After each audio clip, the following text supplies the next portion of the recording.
교육 3장 1절 하나님께로부터 오신 교사. 예수를 생각하라. 히브리서 12장 2절 3절.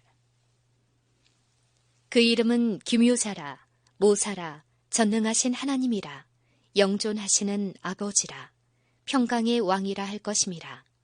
이사야 9장 6절. 하나님께서는 한 교사를 보내심으로 하늘의 가장 좋고 가장 큰 것을 사람에게 주셨다. 지극히 높으신 하나님과 함께 앉으시고 영원한 하나님의 지성소에 계시던 분이 인간이 되셔서 하나님을 아는 지식을 인류에게 나타내시는 분으로 오신 것이다. 우리의 타락한 세계를 비추는 하늘로부터 온 모든 빛은 다 그리스도를 통하여 주신 것이었다. 각 시대를 통하여 하나님의 말씀을 인류에게 선포한 모든 일꾼들에게 말씀하신 분은 바로 그리스도이셨다. 이 세상의 가장 위대하고 가장 고상한 사람들을 통하여 나타나는 모든 훌륭한 미덕은 다 그리스도를 반영하는 것이었다. 요셉의 순결과 덕행, 모세의 믿음과 유순과 인내, 엘리사의 확고부동함, 다니엘의 고결함과 견고함, 바울의 열심과 자기희생, 그리고 이런 사람들을 비롯하여 일찍이 이 세상에 생존했던 모든 사람들에게 나타난 지적, 영적 능력은 모두가 그리스도의 영광으로부터 나오는 빗줄기에 불과했다. 완전한 이상은 바로 그리스도 안에서 발견되어 왔다. 이 이상을 사람이 도달해야 할 유일무이한 참된 표준으로 나타내기 위해, 다시 말해 사람이 각각 어떤 인물이 될 수 있는지, 그리스도를 영접한 모든 사람이 신성이 내지한 인성의 삶을 살면 어떻게 되는지 보여주기 위해 그리스도께서는 이 세상에 오셨다. 그분께서 오신 것은 사람이 하나님의 자녀가 되려면 어떤 훈련을 받아야 하는지, 또 이 땅에서 어떻게 원칙들을 실천하고 하늘의 생애를 살아야 하는지 보여주기 위해서였다. 하나님의 최대의 선물은 인간의 최대의 필요를 충족시키기 위하여 주어졌다. 빛이신 그리스도께서는 세상의 암흑이 가장 깊었을 때에 나타나셨다. 거짓 가르침으로 인해 사람들의 마음이 오랫동안 하나님을 떠나 있었다. 세상의 교육제도 아래에서는 인간의 철학이 하늘의 계시를 대신하였다. 사람들은 하늘이 준 진리의 표준을 거부하고 스스로 만들어낸 표준을 받아들였다. 그들은 생명의 빛이신 그리스도를 떠나서 스스로 붙인 불꽃 가운데로 들어갔다. 사람들은 하나님을 떠나 자신들의 능력만을 의지하였으므로 그들의 힘은 연약할 뿐이었다. 그들은 자신들이 세운 표준에도 도달할 수가 없었다. 참된 미덕의 부족이 외관과 헛말에 의해 보충되었다. 가식이 본질의 자리를 차지하였다. 때때로 진리의 근원이 되시는 분을 지적해주는 교사들이 나타났다. 그럴 때마다 바른 원칙들이 제시되었으며 사람들의 생애가 그 능력을 실증해 주었다. 그러나 이런 노력은 지속적인 감명을 주지 못하였다. 죄악의 흐름을 일시 정지시켰을 뿐 그 타락의 진행을 막을 수는 없었다. 개혁자들은 암흑을 비추는 빛처럼 나타나기도 하였으나 그 암흑을 몰아내지는 못하였다. 세상 사람들이 빛보다 어둠을 더 사랑한 것이었다. 그리스도께서 세상에 오신 때는 인간성이 밑바닥에까지 다다르려는 순간이었다. 사회의 기반이 위태롭게 되었고 생활은 허유와 허식에 빠져 있었다. 하나님의 말씀의 능력을 가지지 못했던 유대인들은 마음을 마비시키고 영혼을 파멸시키는 관습과 공론을 사람들에게 주었다. 신령과 진정으로 하나님께 드려야 할 예배가 사람이 만들어낸 의식의 반복적인 진행으로 인해 결국 자신들을 영화롭게 하는 것이 되고 있었다. 전 세계에 걸쳐 모든 종교 제도가 사람의 마음과 영혼을 이끄는 힘을 상실하고 있었다. 사람들은 전설과 거짓말에 실증이 난 나머지 생각하는 것이 귀찮아 불신과 유물론으로 돌아섰다. 그들은 영생을 염두에 두지 않고 오로지 현세만을 위하여 살고 있었다. 하나님을 인정치 않게 되자 그들은 인류에 대한 관심도 없어졌다.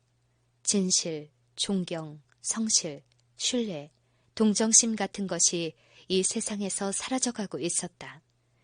심한 탐욕과 불타는 야심은 온 세상에 불신을 낳게 했다. 책임감, 약자에 대한 강자의 의무, 인간의 존엄성과 인권에 대한 관념이 무슨 꿈 이야기나 전설처럼 외면당했다. 일반 민중은 짐을 나르는 짐승이나 야망을 이루기 위한 도구 또는 징검다리처럼 취급되었다. 부와 권력, 안일과 방종이 최고의 행복으로 인식되고 있었다. 체력의 저하, 지능의 퇴화, 영성의 사멸 등이 시대적 특징으로 나타났다.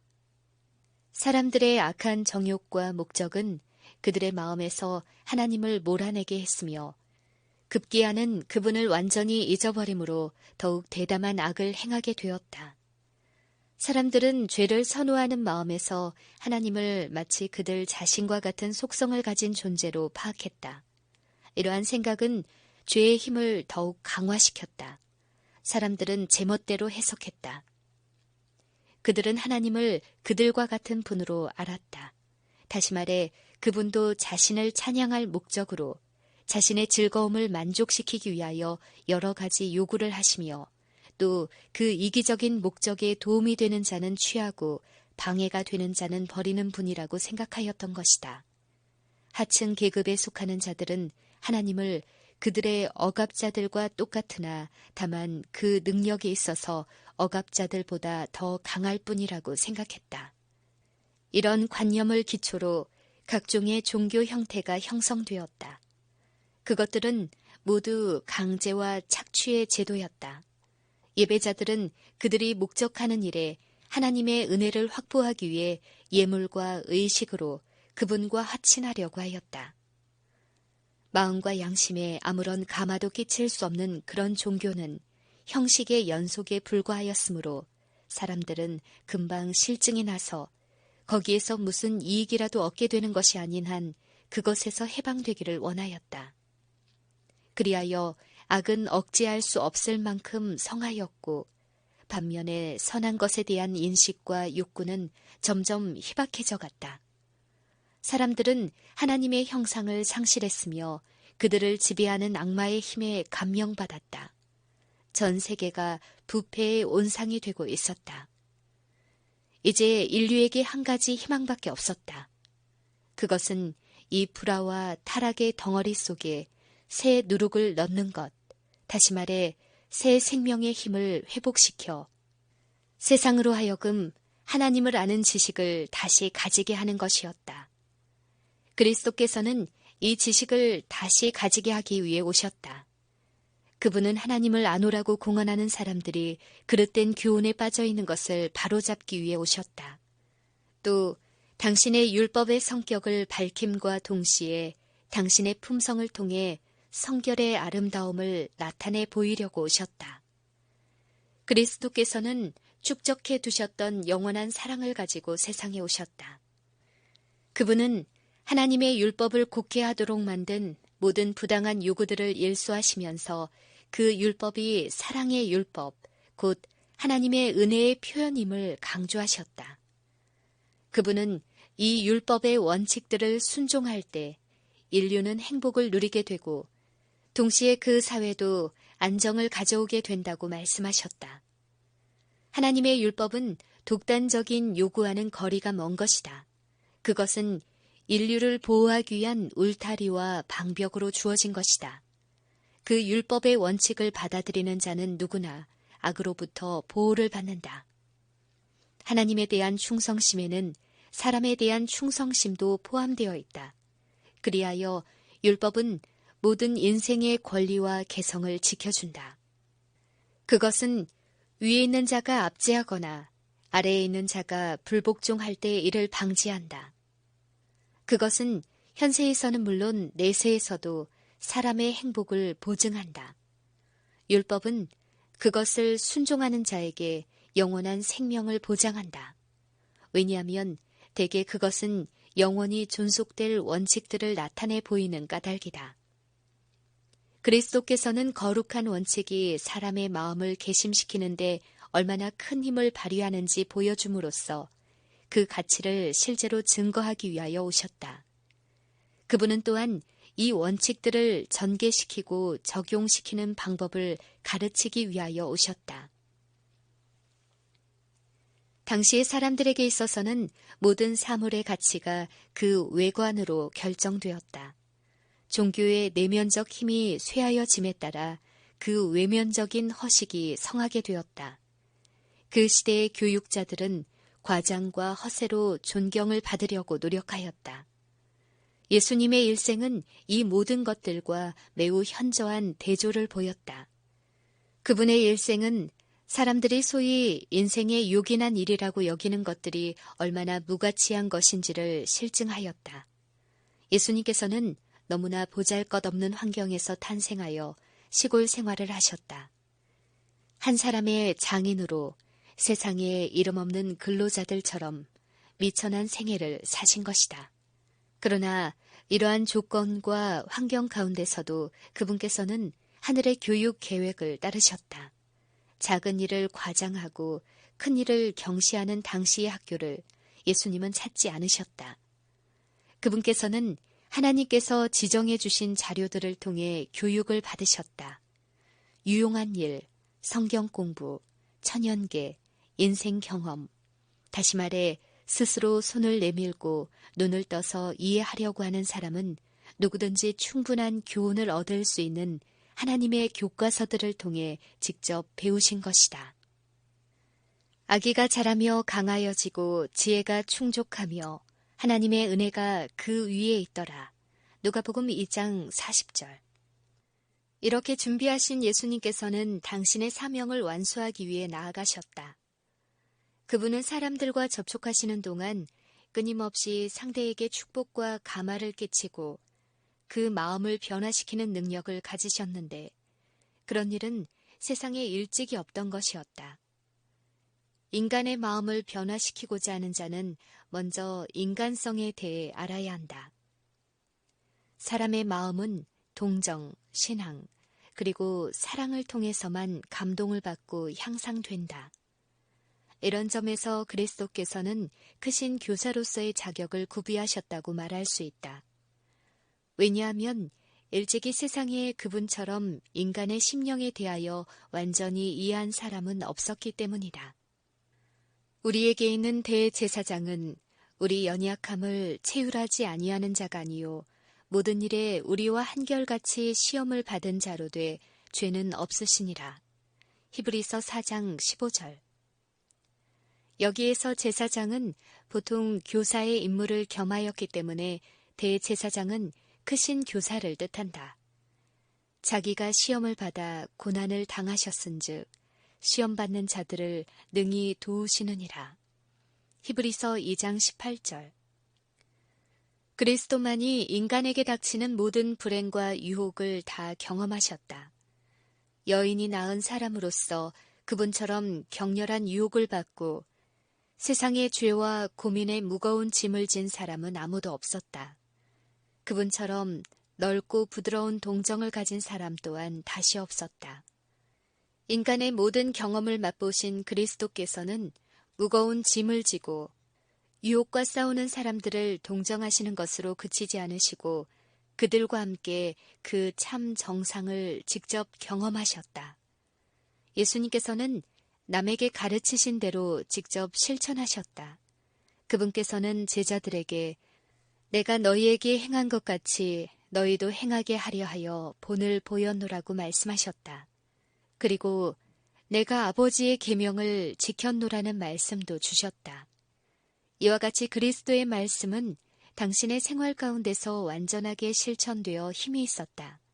더욱 중요한 것은 그리스도의 교훈은 바로 그분의 모습 그대로였다는 사실이다. 예수님의 말씀은 그분 자신의 인생 경험의 표현일 뿐만 아니라 그 품성의 표현이기도 했다. 그분은 진리를 가르쳤을 뿐만 아니라 그 자신이 곧 진리이셨다. 그분의 교훈을 유력하게 만든 것은 바로 이것이었다. 예수님께서는 신실한 견책자이셨다. 그분처럼 악을 미워하고 두려움 없이 죄를 견책한 사람은 없었다. 그리스도의 존재 그 자체가 모든 신실치 못한 것과 비루한 것들에게 견책이 되었다.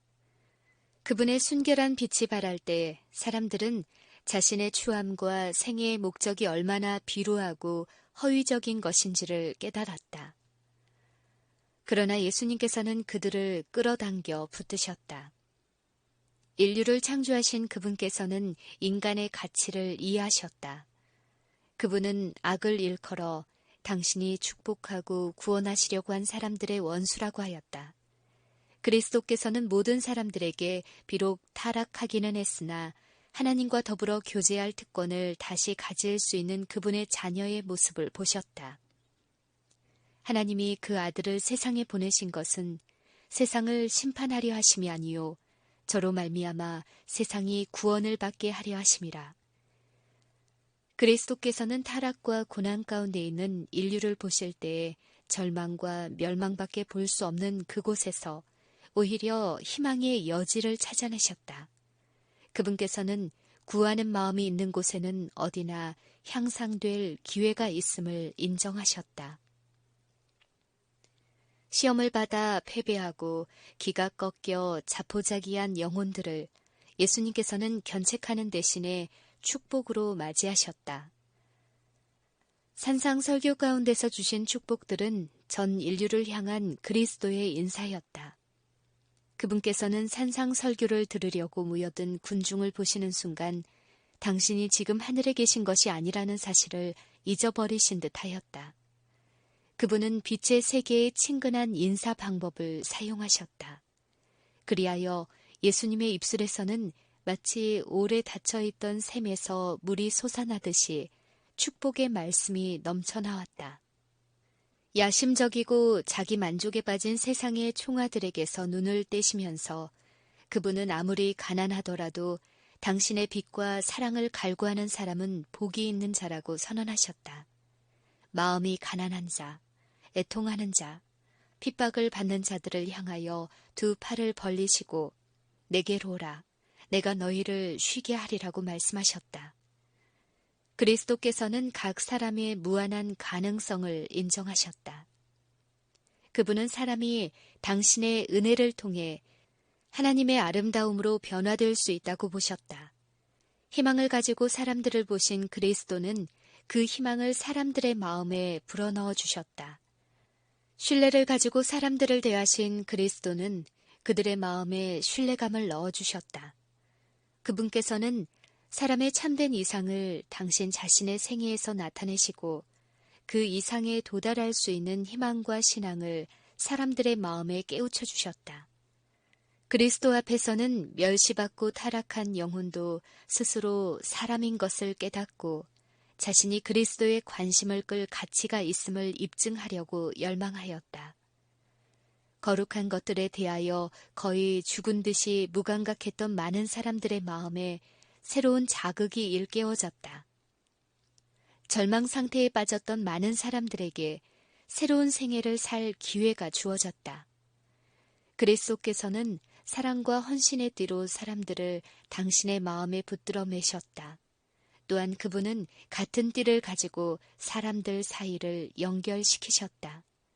그분에게 있어서 삶은 사랑과 봉사 그 자체였다. 예수님께서는 너희가 거저받았으니 거저 주어라고 말씀하셨다.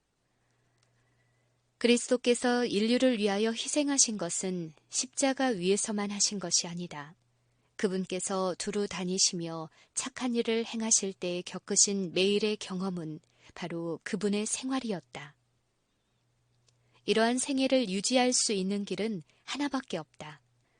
예수님께서는 하나님께 의지하고 하나님과 더불어 교제하면서 사셨다. 사람은 지극히 높으신 자의 은밀한 곳에 전능하신 자의 그늘 아래 거할 때에 또 거기서 얼마 동안 살 때에는 그 행위가 고상한 결과를 나타내지만 그 후에는 신앙이 쇠하여지고 하나님과의 교제가 끊어지고 그 평생 사업이 좌절되고 만다. 그러나 그리스도의 일생은 하나님과 더불어 끊임없는 교제로 유지된 변함없는 신뢰의 일생이었으며 하늘과 땅에 대한 그분의 봉사는 실패하거나 실족함이 없는 것이었다. 그리스도는 한낱 사람으로서 당신의 인성에 하늘의 권능이 더해져 인성과 신성이 결합될 때까지 하나님의 보좌를 향하여 끊임없이 기도하셨다. 그분은 하나님에게서 생명을 받아 사람들에게 나누어 주셨다. 그 사람의 말하는 것처럼 말한 사람은 이때까지 없었나이다. 이 말은 혹 그리스도께서 물질적이거나 지식적인 면에 대해서만 또는 이론적이거나 사색적인 것들만 가르치셨더라도 사실이었을 것이다. 그리스도께서는 마음만 있었더라면 여러 세기에 걸쳐 연구해야 할 비밀까지도 설명하실 수 있었을 것이다. 그분은 과학의 영역에서도 세상 끝날까지 계속될 사람들의 연구와 발명에 자극이 될 만한 것을 암시하실 수 있었을 것이다. 그러나 그분은 그렇게 하지 않으셨다. 그분은 호기심을 만족해 하거나 이기적인 야심을 자극하는 말은 한마디도 하지 않으셨다. 그분은 추상적인 이론이 아닌 품성의 발달에 요긴하고 하나님을 아는 능력을 크게 하며 선행의 힘을 더하는 그런 방면의 일을 다루셨다. 그분의 일상의 행위에 관련된 진리와 사람을 영원한 것에 연결시키는 진리에 대하여 말씀하셨다. 그리스도께서는 사람들로 하여금 하나님과 그 말씀 또는 그 하신 일에 관한 인간의 학설을 연구하도록 하지 않으시고 그분이 하신 일과 그분의 말씀 그리고 그분의 섭리에 나타나 계신 그분을 바라보도록 가르치셨다. 그리스도께서는 사람의 마음을 무한하신 하나님의 마음에 접촉하도록 하셨다. 저희가 그 가르치심에 놀라니 이는 그 말씀이 권세가 있음이러라. 사람의 사고력을 깨우치고 분발력을 불러일으키고 지덕체의 모든 능력을 고양시키는 말을 이처럼 능력 있게 한 사람은 일찍이 없었다. 그리스도의 교훈은 그분의 동정심과 마찬가지로 세상에서 환영을 받았다. 그리스도의 가르침 중에는 어떤 생활 환경도 사람이 경험하는 그 어떤 위기도 논의되지 않은 것이 없다. 그러한 환경과 위기에 처할 때 그분의 가르침의 원칙들은 반드시 교훈을 준다. 교사 중에 교사이신 그분의 말씀은 그분과 동역하는 자들이 세상 끝날까지 간직하게 될 지침이 될 것이다. 그리스도에게는 현재도 미래도 먼 것도 가까운 것도 다 한 가지이다. 그리스도께서는 전 인류의 필요에 관심을 가지셨다. 그분의 심 안에는 사람의 노력과 업적, 시험과 싸움, 혼미와 위험 등의 모든 광경이 펼쳐져 있었다. 그분은 모든 마음, 모든 가정, 모든 기쁨과 즐거움, 희망을 알고 계셨다. 그리스도께서는 전 인류를 위하여 말씀하셨을 뿐만 아니라 전 인류를 향하여 말씀하셨다.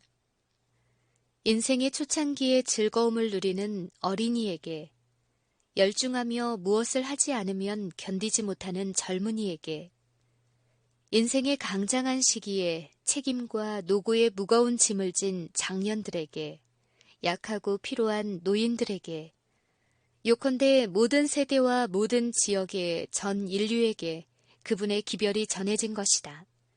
그리스도의 교훈 중에는 현세의 것과 내세의 것, 다시 말해 보이는 것과 보이지 않는 것, 그리고 지나가 버리는 일상의 사건들과 내세의 엄숙한 문제들이 모두 포함되어 있다.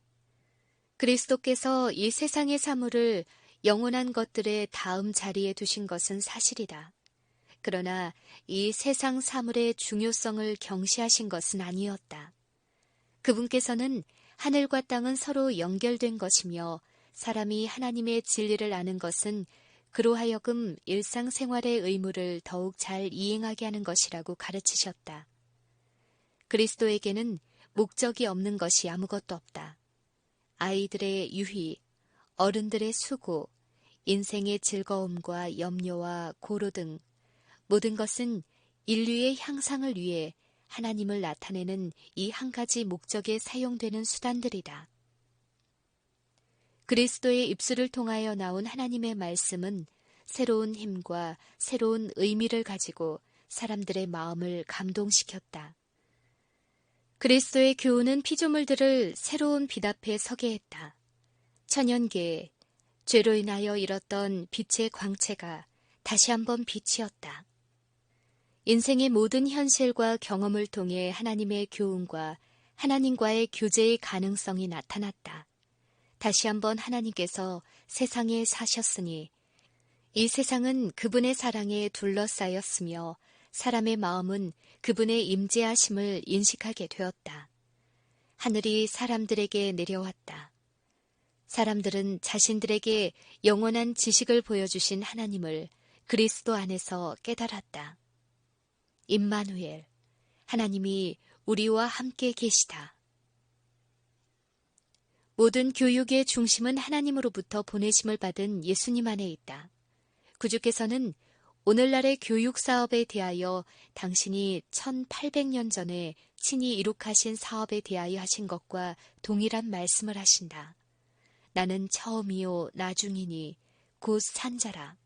나는 알파와 오메가요 처음과 나중이라. 이처럼 크신 교사에게서 하늘의 교육을 받을 수 있는 기회가 주어졌는데도 예수님과 관계가 없는 교육을 받으려고 하는 것보다 더 어리석은 일이 있을까?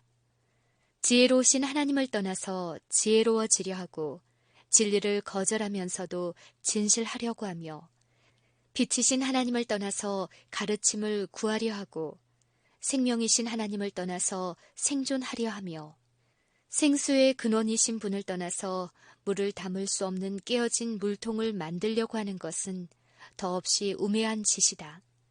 보라, 그분은 아직도 우리를 부르신다. 누구든지 목마르거든 내게로 와서 마시라. 나를 믿는 자는 성경의 이름과 같이 그 배에서 생수의 강이 흘러나리라. 나의 주는 물은 그 속에서 영생하도록 솟아나는 샘물이 되리라.